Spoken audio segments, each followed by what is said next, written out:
Page 46. Pure, White and Deadly, John Yudkin, 1972. Chapter 8. Who eats sugar, and how much? 8.1. Sugar consumption has skyrocketed. People look at me quite incredulously when I tell them that there are now many parts of the world where the average person, man, woman and child, is eating more than 100 pounds of sugar a year, 2 pounds or more a week. But though this is true today, it has only rather recently become so, and it still isn't true for all countries. In this chapter I want to tell you how sugar consumption has been changing, how much is being eaten in different countries and by people of different ages, and how much of Western man's consumption is ingested by way of different sorts of manufactured foods and drinks, along with the sugar to which people help themselves from the bowl at the table. Before going any further, I should emphasize that in this book I am talking about the sugar, sucrose, produced from the cane and beet. This is technically called centrifugal sugar. I am excluding sucrose produced from other sources such as the maple and the palm. The amounts are negligible and come to only 1% or so of the total. I am also excluding milk sugar, lactose, as well as the sucrose and other sugars one consumes in fruit and vegetables. The reason here is also chiefly quantitative. The amounts of centrifugal sugar are much greater than those of the sucrose from other sources.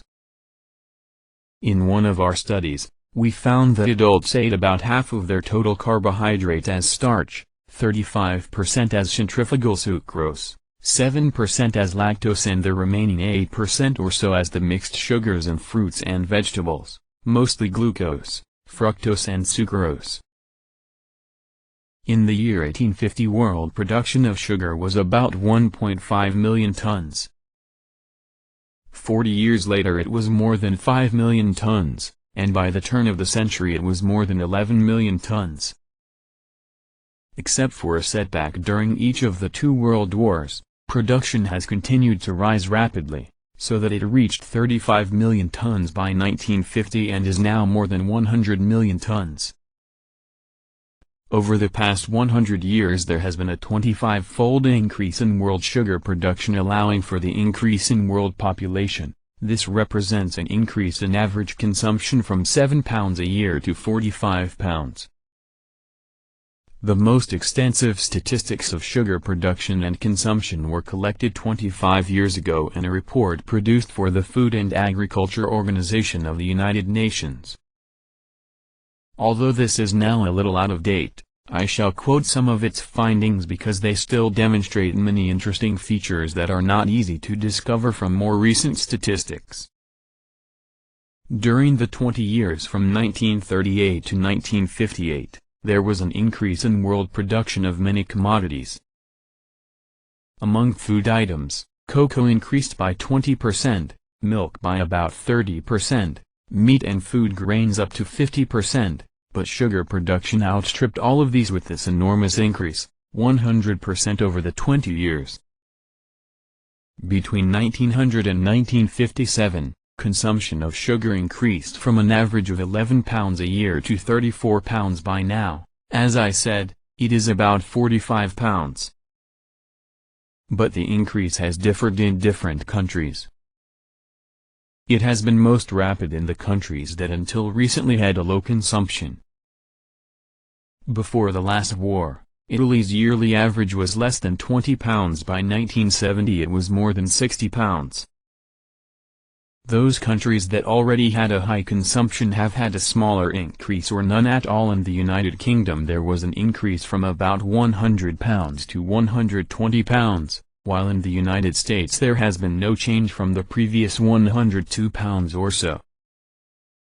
It looks as if there is a limit of somewhat over 100 pounds a head a year at which all countries stop increasing their intake.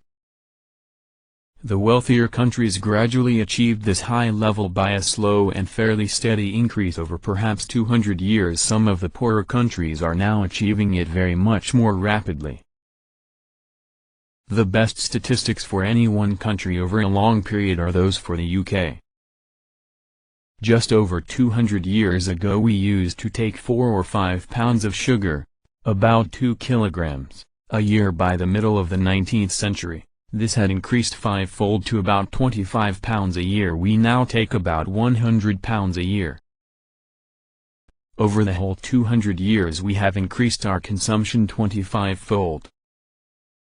To put this another way, 200 or so years ago we used to spend a whole year getting through the amount of sugar we now get through in 2 weeks. The apparent fall in the consumption of centrifugal sugar in the UK after about 1970 is almost exactly equaled by an increased consumption, largely in manufactured foods, of glucose and of small quantities of the recently introduced high-fructose syrup. Total consumption of all 3 forms of sugar has hardly changed in the past 20 years or more. There are also some figures for other countries or populations. In Switzerland, average intake has increased 10-fold in the last 100 years. Consumption amongst Canadian Eskimos increased much more rapidly in one area. It rose from 26 pounds to 104 pounds a year between 1959 and 1967. The consumption amongst the rural Zulu population in South Africa increased tenfold in 11 years, from 6 pounds a year to 60 pounds a year between 1953 and 1964. We have been looking at the way sugar consumption has been going up, especially during the last 200 years or so, and also at the way sugar consumption differs in different countries, generally high in wealthy countries and low in poor countries. I should like to say a little more about diets in rich and poor countries because, although not directly related to sugar consumption, they do have a bearing on this, and they also give us a better picture of the way diets are affected by income. Let us look at the diets in different countries according to their average national income, and calculate how many calories were supplied by these diets, how much protein, fat and carbohydrate, and how much of the carbohydrate was made up of sugar on the one hand and of other components, chiefly starch, on the other hand. As you pass from the poorest to the wealthiest group of countries, you find an increase of about 50% in the average number of calories in the diet, from about 2,000 calories a day to about 3,000. Protein increases by about 80% from 50 grams to 90 grams a day, and fat increases about fourfold from 35 grams to 140 grams.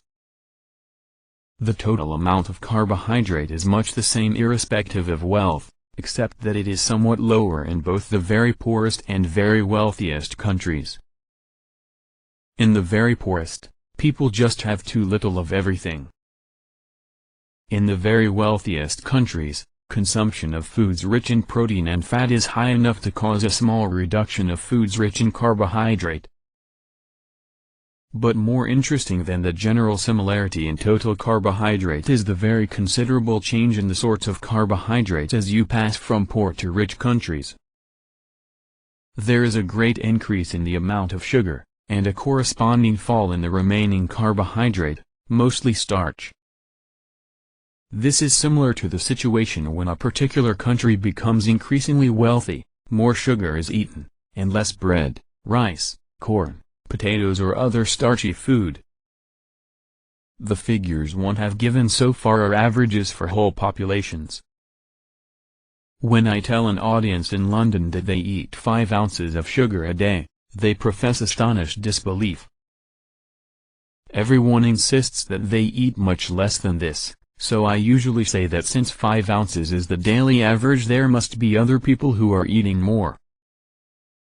A frequent criticism of the experiments, to be described later, carried out in Queen Elizabeth College Nutrition Department is that we use excessively large amounts of sugar. The apparent ill effects produced would not, it is said, be caused by the amounts that ordinary people consume. After all, it is argued, immoderate quantities of any food might be harmful. When we first reported that sugar in the diet increases the amounts of the fatty substances in the blood, notably triglyceride and cholesterol, An American scientist wrote that sugar produces no increase in triglyceride if the amounts taken are of the same order of magnitude as the average sugar intake of the American population. Similarly, another researcher claimed that there is little relationship under ordinary conditions between dietary sugar and plasma cholesterol. These references to average and ordinary conditions assume that virtually everybody takes an amount of sugar that is little different from the average intake, which in America and in the UK is about 125 grams a day. This is about as sensible as saying that everyone takes about an average amount of alcohol, so that alcohol cannot be a cause of liver cirrhosis. Though there is little published information about sugar consumption in individuals, common experience tells us that it varies a great deal. There are people who take no sugar in their tea or coffee, rarely if ever take sweetened drinks, eat little confectionery and do not ordinarily eat desserts. There are others who begin the day with sweetened cereal and added sugar, have sugar in all their hot beverages, eat sizable quantities of confectionery, cakes and biscuits between meals, and always have a cooked and heavily sweetened dessert with their main meals. The meager figures on individual sugar intake that have been published confirm that there is a considerable range. In our Queen Elizabeth College studies, we measured how much sugar was being taken by various groups of older children and by men and women of different ages. They are not necessarily representative, but I give you our results in the table below because they demonstrate some general features. Let me add that it is likely that we are underestimating the exact consumption, because people tend to forget the occasional sugar drink or piece of chocolate they have been taking. Still, one can get some interesting information even if it is somewhat approximate. The most striking feature is the very high consumption by teenage boys, more than 50% above that by teenage girls. The sex difference persists throughout later life, although not so strikingly. From the age of 20, men take something like 15 or 20% more sugar than do women. This is possibly because women are more weight conscious, so they deliberately, and wisely, restrict their sugar consumption. A decline of sugar intake sets in with increasing age, so that people in their 60s take about 1/3 less sugar than do people in their 20s. These figures come from our own studies in London, but I have also tried to find statistics reported by others. Mostly, however, these cover only some sugar items. A study of over 1,000 American boys and girls aged between 14 and 18 in the state of Iowa showed an average sugar consumption by the boys of 389 grams a day and by the girls of 276 grams. This amounts to an average of more than 40% of their total calories as sugar. The average of the whole population in the USA was something like 18%. In a study of 7-year-old white children in South Africa, sugar consumption was not as high, yet 1/3 of the boys took an average of 241 grams and 1/3 of the girls an average of 171 grams. Page 53.